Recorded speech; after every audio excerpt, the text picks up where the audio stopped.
Okay, yeah, that'd be fine. I am Jim Smith. I coached basketball for 51 years at St. John's.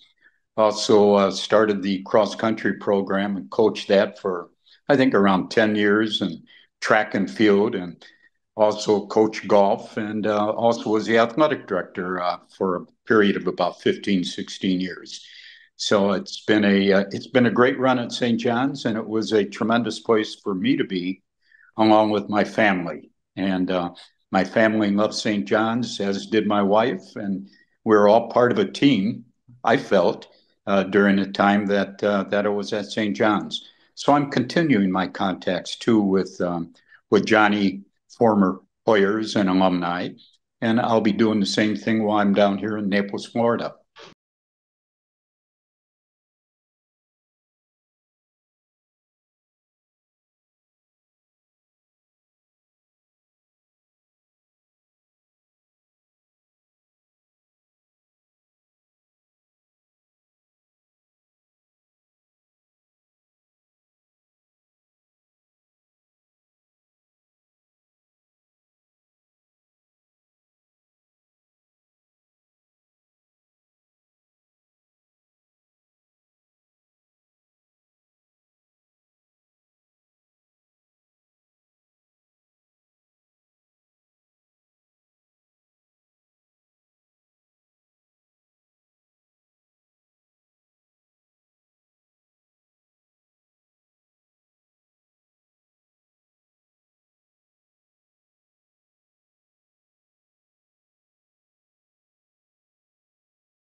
So again, records are very difficult, but we've had some wonderful teams and we've had some great teams. But I would have to say that team of 78, 79 would be hard to beat by any team that I've been associated with. They were remarkable. They had all the qualities that you really needed in a great team. You know, great point guard, Pat McKenzie, of course, and great post players with Ted Nowak and Frank. Great wings with Patterson and Dan Smith and Paul Wada. John Eisenchank, who was a junior at that time, came in and did a super job. And John Harvey would come in and play a point, and he was a vicious he was a vicious competitor. It was a magical year actually, and we started off. We knew we were going to be good because we had very good players coming back, and of course being anchored by Frank Wagner-Rolitz, who was like a three-time All-American, and actually ended up breaking all scoring records in the state of Minnesota. So he was a great anchor. But we had a great point guard with Pat McKenzie and Dan Smith at a wing, John Patterson, Ted Nowak, Paul Wada, Paul or John Harvey. Just a great bunch of guys, and they were tight, and they were very competitive. But we started the year up in Jamestown, North Dakota. I'd never been there before. I never will go back. But again, we we got beat in that first game by about 12, 13 points. It must have been 30 below zero, and the wind was blowing. Our bus got out on I-94 and froze up. So we're sitting in the bus, freezing, and the bus driver said, I'm going to hitchhike back into Jamestown and see if I can get another bus. So he did. And he came out about an hour, hour and a half later, and we transferred all of our luggage and equipment to the new bus, drove into Fargo, and as we got to the outskirts of Fargo, that bus froze up. So we ended up at I think it was called Sambo's Restaurant or something. It was 24 hours a day open. So all of our guys went in there, and we're waiting for a new bus to come. And the new bus didn't come and didn't come. It was about 6, 7 o'clock in the morning. So we called the bus company, and the bus company had sent the bus down to St. John's University to pick us up. So here we are in Fargo. Eventually, that bus picked us up, and we got back right around 11:30 for classes. And then we played at Morris the next game, and we got beat by, I think, 1 point. We missed a last-second shot. And here we start the season 0-2 with really a great team. So we had a long, long film session. And I think I did about 5 minutes of the film, and we were in the film area for about an hour, hour and a half, discussing what we had done and what we did not do. But from that point on, we won 27 in a row and ended up, of course, in the NAIA and got beat by, I think it was Southwest Texas.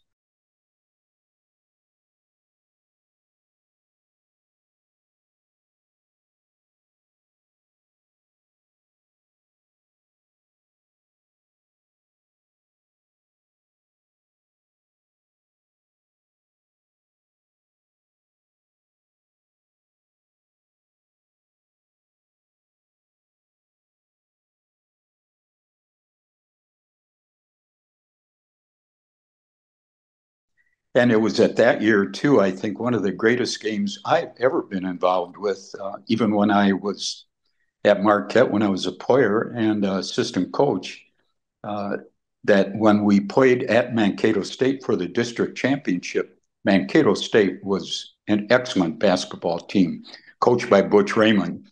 And we were an excellent basketball team, too. And the place was packed, it was jammed, and you could feel the electricity in the air. We were allotted only a certain amount of tickets for the game, but I had asked Butch Raymond if we could have our pep band come.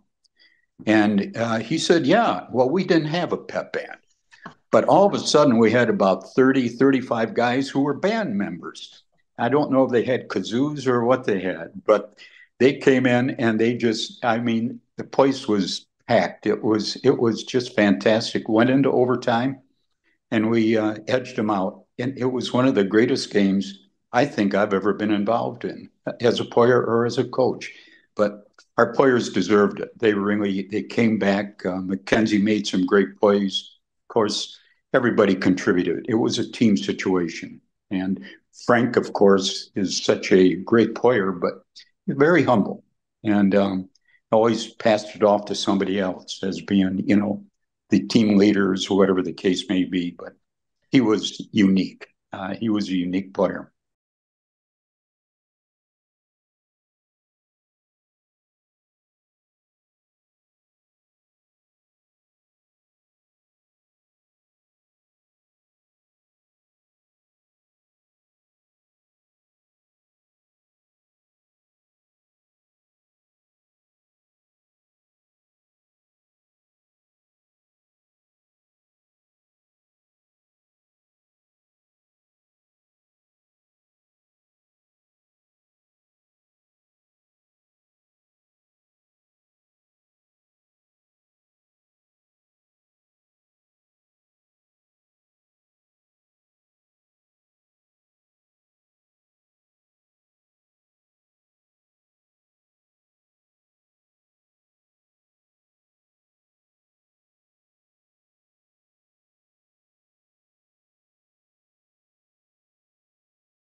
It's a good crew. And it's one of the great things about St. John's is the fact that people network so well and keep together so well. And it's a thing that I have just enjoyed thoroughly and keeping in contact, with our former players, even down here in Naples. There's a group of guys down here that I had the opportunity to get together with, which is really fun. And it's no longer a coach player relationship. It's more sort of evened off. And they're a lot smarter than I am. And I agree, and I know that. So, but it's a great university, a great place to be.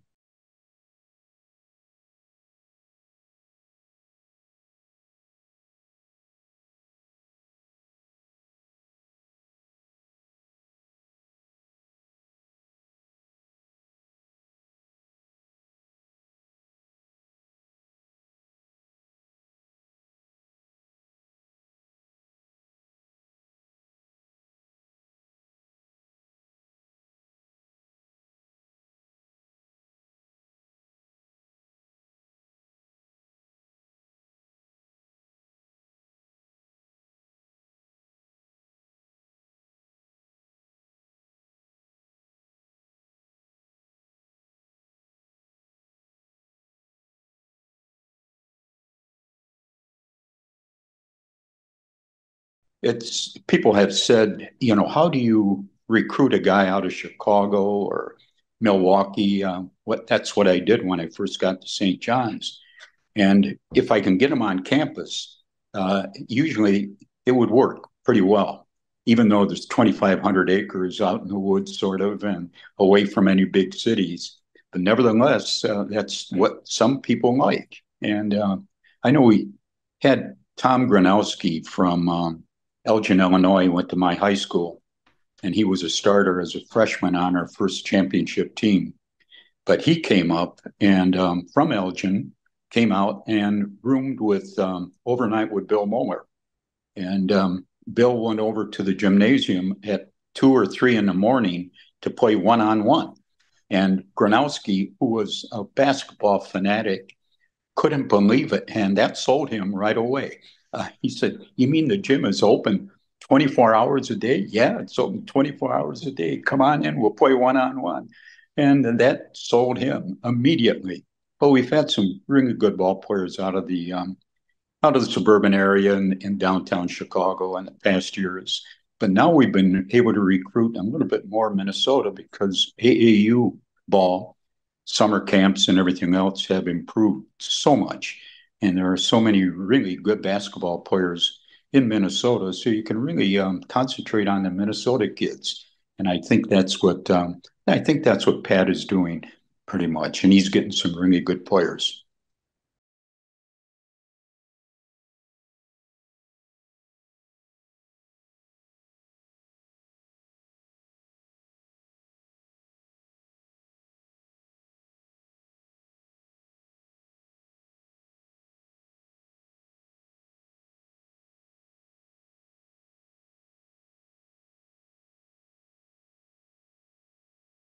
The problem with recruiting really good basketball players is they usually are the best player on their high school team. And all of a sudden they get to St. John's and they're running into other guys who are the best players on their high school teams. So then it's a matter of being able to get these young men to fit together and to help each other out and to work as a team. And usually that's a case. And that's usually the kind of quality individuals we've had. I think in 51 years, I only had one individual who did not graduate. And I'd say 99% graduated in 4 years. So yeah, at one time, I took anybody out who had a 3.5 or better the end of a semester. I'd take them out for dinner on my dime. And one year I had 15 guys that I took out for dinner, and they really ate an awful lot. They really packed it away. In fact, I think some took it out back to the dormitory so they could have a party with some of their roommates. They're eating good. they're very smart. I mean, they hit me really hard.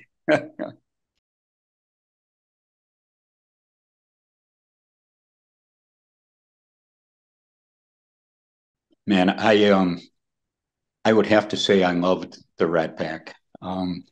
And not everybody did, but I loved their enthusiasm. They were so good in that old gymnasium. I mean, it was packed usually. You'd have to get there at 4:30 to get into a game, and they were right from the very start. But there was a reason for enthusiasm, not only the fact that we had some good teams and we had players who lived in a dormitory and knew other students. We didn't have an athletic dormitory or anything like that. So they had good classmates who wanted to come and cheer them on. Um, so it was, it was just great that way. And the Courts of Rat section really took place and really took form over in that old gymnasium. And I have some of the original buttons and that type of thing. How it started. It started by a guy by the name of Ratz, Ratz, and he was very enthusiastic and really got that rat section going. And then it became RATS, the rat section. And many people did not like that symbol or did not like that logo for St. John's University, but they were usually extremely good. And occasionally we'll get a little out of hand, but I would say overall they were fantastic. I loved them. I loved their enthusiasm. They were so good that way. It was great.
Yeah.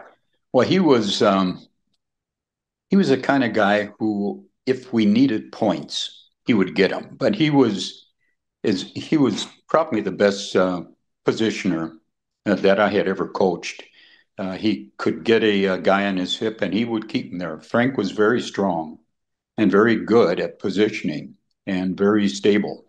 And he hardly ever had to shoot much more than a layup, really. Occasionally you go out and hit a 15-foot shot. But again, with the double posts that we used, he and Ted Nowak or Paul Wada or Eisenschenk with Frank, they worked so well together. And the perimeter people realized where the game was. And they realized if they got the ball to Frank, that he could score. And if he didn't score, he'd find somebody who was open. But yeah, his points came very quietly. And we played, I think it was Augsburg one time, and the chant came up from the Augsburg players, uh, not from their players, I'm sorry, from their spectators, that Frank can't dunk. And they kept cheering, Frank can't dunk. Next time down the court, all he did was a drop step. He went up, he slammed it in with two hands, and just sort of sauntered down the court, didn't look at the crowd or anything else. It was just, something that he had to show them that, yeah, he could dunk all right, but he never had to. He always had great position. And he had some great nights where we needed him, really needed him. And he would come through, and there were other nights. I think when we played a team out of Chicago one year, we beat 121 to 80, And he could have scored, 60 points if he wanted to. I think he ended up with maybe 12, 14 points. Everybody else scored. And he just dished off, had a lot of assists. But that's the way he was. He's very humble and very giving, and he was a team player.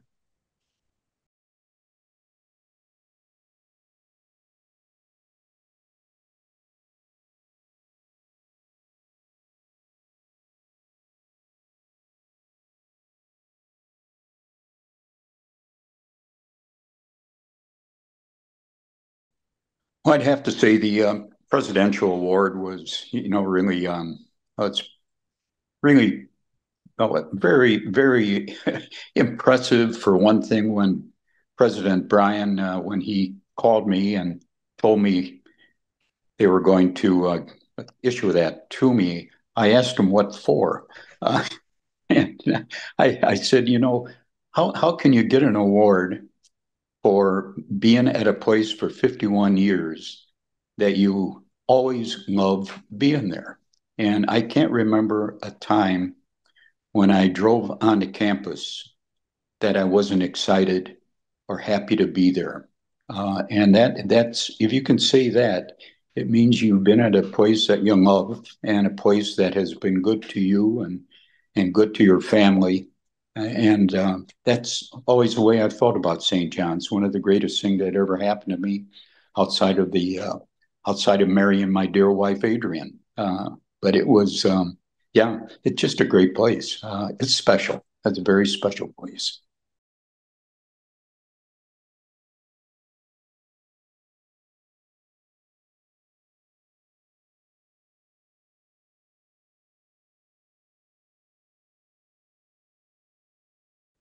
Oh, I'm sure the players did. I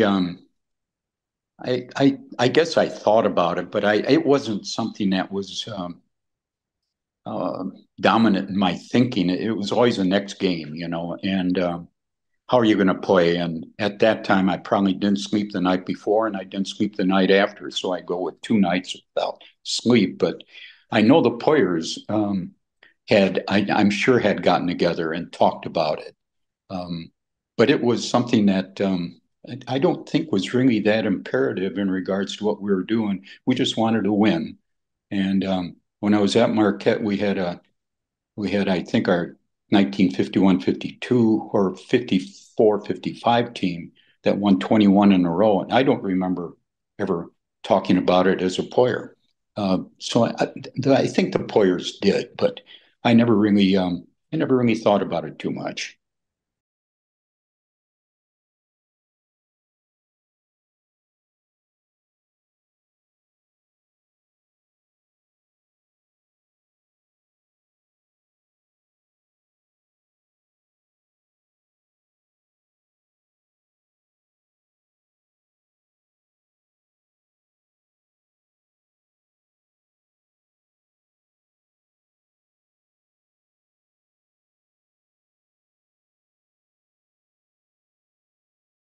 I enjoyed it also, Tom. It's fun reviewing, fun to look back, and those are happy memories. And I'm looking forward to possibly getting out for that reunion and touching base with these guys.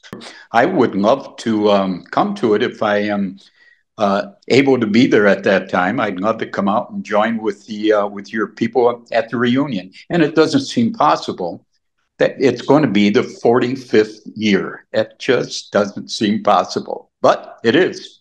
The class of 78, 79, I hope everybody is back on campus and you have a great time and enjoy it. And I hope to see you there. It should be a great, great couple of days. Take care.